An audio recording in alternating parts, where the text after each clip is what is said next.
Shalom semua, selamat pagi, selamat siang, dan selamat malam. Oke, sebelum saya memulai cerita iman saya akan memperkenalkan diri saya terlebih dahulu. Perkenalkan, nama saya Romasta Anita Minda Lubis atau yang sering dipanggil dengan Romasta Lubis. Oke, saya akan membahas tentang cerita iman saya, yaitu dengan judul kesembuhan dari kelumpuhan kaki sementara pas waktu SD. Oke teman-teman,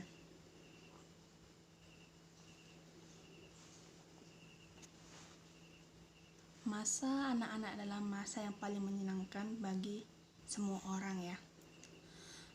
Oke, pada saat saya masih kecil atau sekitar kelas 3 sampai kelas 4 lah, saya juga agak lupa ya kan. Dulu saya sering bermain lompat tali dengan tetangga-tetangga saya. Nah, waktu itu kami bermain dengan seperti biasa sih.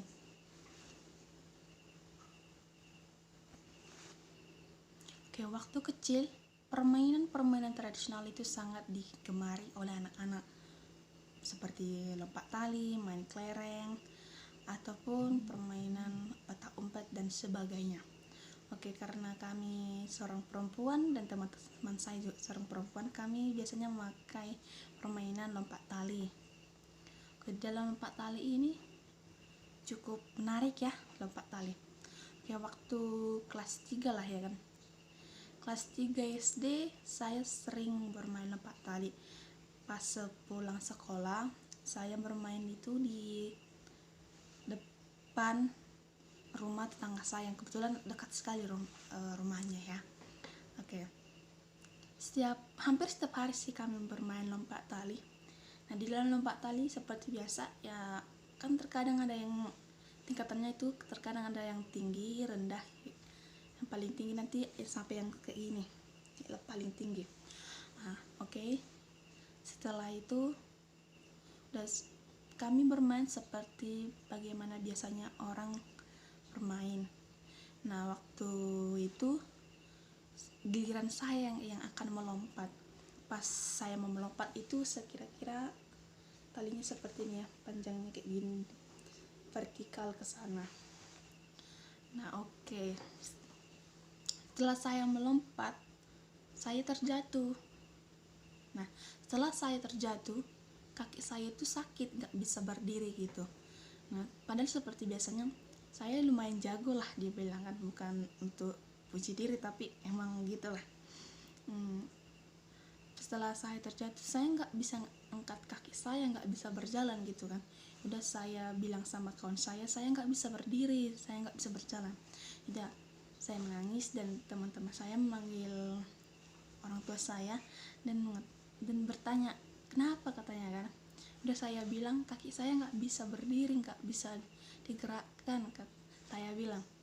Udah saya digendong ke rumah dan setelah itu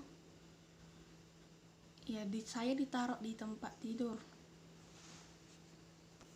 Setelah saya ditaruh di tempat tidur, orang tua saya menanyanya kakimu kenapa, katanya kan. Yaudah saya bilang tadi saya main lompat tali terus terjatuh karena saya nggak bisa ngelompatinnya karena main tinggi kemarin. Jadi ya udah jatuh, nggak bisa berdiri lagi, saya bilang sambil menangis ya kan, karena dulu memang saya kan waktu masih kecil, waktu masih SD lah dibilang. Nah, setelah itu saya mulai diurut-urut kakinya dan lumayan lama sudah mau dibawa ke rumah sakit yang ada di Tarutung. Sebelum ke rumah sakit Tarutung itu saya memang nggak bisa berdiri, nggak bisa berjalan sama sekali. Saya hanya bisa tidur di tempat tidur dan sekolah pun saya nggak sekolah beberapa minggu itu. Oke, kalau misalnya saya mau ke kamar mandi saya digendong gitu karena memang nggak bisa kakinya digerakkan seperti biasanya, nggak bisa berjalan. Nah, setelah itu adalah niat kedua orang tua saya membawa saya ke rumah sakit Tarutung supaya diperiksa apakah tulangnya patah atau gimana, karena kan masih SD.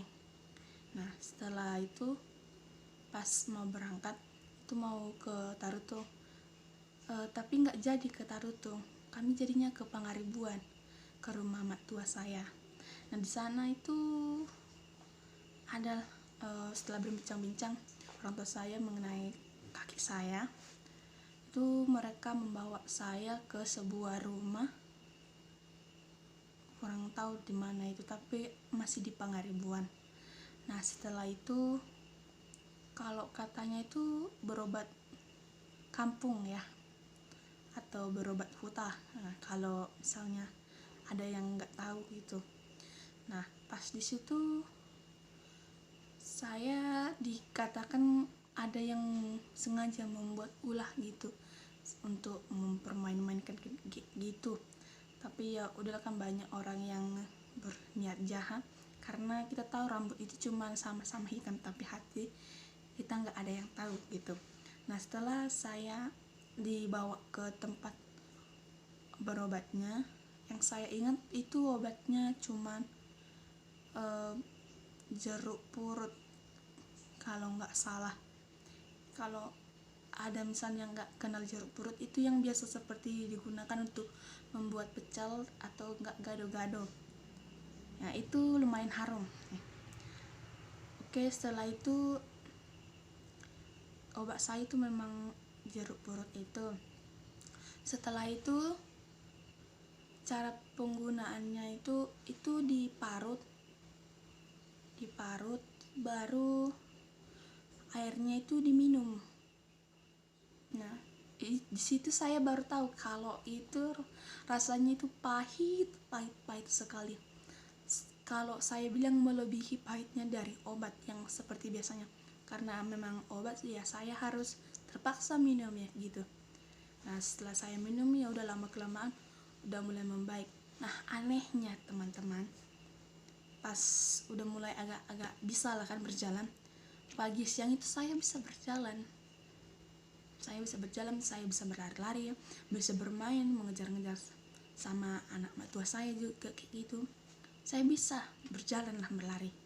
Nah pada saat malam hari, sore menjelang malam hari, saya itu nggak bisa berjalan, udah seperti biasa kaki saya lumpuh, bisa dibilang atau enggak lumpuh sementara gitu. Nah setelah itu saya ya sudah menangis merengek karena sakitnya sakit sekali gitu. Nah ya udah, saya dikasih minum, baru dioleskan yang telah diparut, jeruknya dioleskan ke kaki saya dan lumayan agak mendingan. Tapi setiap malam itu sejak dini hari itu saya selalu menangis karena sakit. Dan setelah besok paginya udah saya kembali lagi, saya bisa berjalan, saya bisa berlari, dan sore menjelang malamnya saya kembali menangis lagi. Nah setelah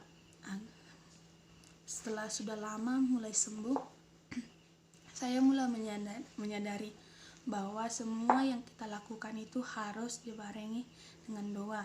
Apapun yang kita lakukan, apapun yang kita sedang berusahakan dalam pengobatan, kita juga harus berdoa, meminta kepada Tuhan supaya memperoleh kesembuhan dari Tuhan. Nah mulai dari saat itu saya tidak pernah lagi main-main seperti itu. Kalaupun saya lagi bermain sama teman saya, itu saya selalu pakai sendal karena takut terulang kembali, karena rasanya itu sangat sakit.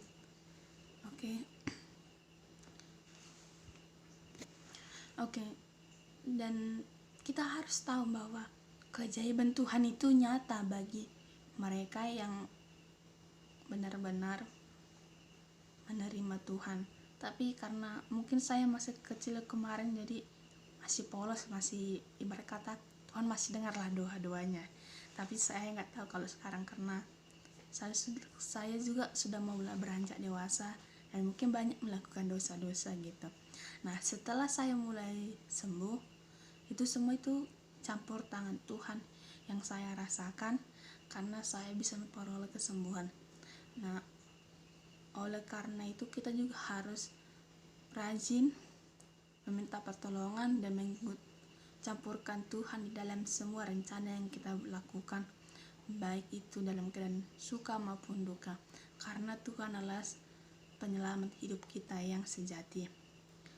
Oke, dan setelah itu kita juga harus mengingat bahwa janganlah pernah menggunakan ilmu-ilmu hitam yang ingin melukai orang lain, karena di sini itu sangat sakit loh. Keadaan kemarin saya waktu itu, saya bisa dikatakan itu kaki saya lumpuh sementara karena memang nggak bisa berjalan. Dan oleh karena itu, karena seperti yang sering dibilang orang, cuma rambut yang sama-sama hitam, tapi hati siapa yang tahu. Jadi kita harus terus mengandalkan Tuhan dalam kehidupan kita, dan hendaknya lah kita jangan menyakiti hati orang lain agar tidak tersakiti, dan tetaplah mengandalkan Tuhan.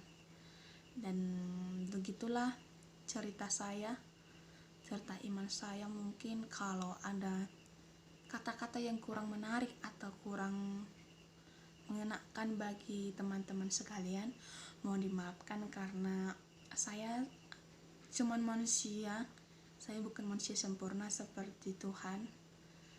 Oke teman-teman, terima kasih telah menonton video saya.